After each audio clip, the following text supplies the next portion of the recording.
আসসালামু আলাইকুম। আশা করি আপনারা সবাই ভালো আছেন। এখন বাজে রাত ৩টা ২৩। সারা রাত ধরে কাজ করতেছি। কিন্তু ভিডিওটা করার উদ্দেশ্য আসলে একটাই। আমি আসলে খুবই হ্যাপি আজকে। কারণ আমার ১ম একটা ক্লায়েন্ট ছিল যে $৩৫০, যেখান থেকে আমার ১ম ইনকাম আসে।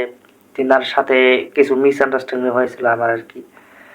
কারণ আমি তেনাকে যেমনভাবে ভিডিও আপলোড করতে বলছিলাম, যেমনভাবে এডিটিং করতে বলছিলাম, তিনি তেমনভাবে করে নাই, যার কারণে চ্যানেলের অতটা উন্নতি আসে নাই।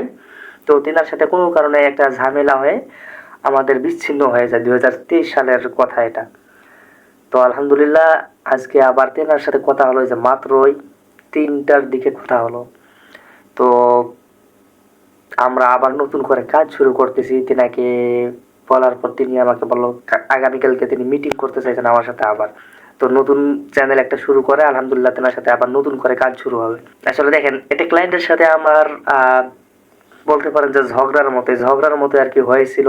কারণ আমি তেনাকে যেমনভাবে বলছিলাম সে তেমনভাবে করতেছিল না কাজগুলো, যার কারণে কিন্তু তেমন কোনো উন্নতি আসে নাই।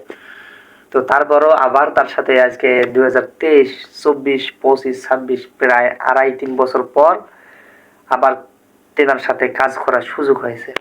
তো আসলে এখানে কথাটা হচ্ছে যে ভালো রিলেশনশিপ যদি আপনি রাখতে পারেন ক্লায়েন্টের সাথে, তাহলে ১০ বছর আগের ক্লায়েন্টও আপনি ১০ বছর পরে গিয়ে পাবেন, এটাই হচ্ছে কথা। তো রিলেশনশিপ ভালো ছিল বিধায় তেনার সাথে আবারও কাজ করার সুযোগ হয়েছে আমার।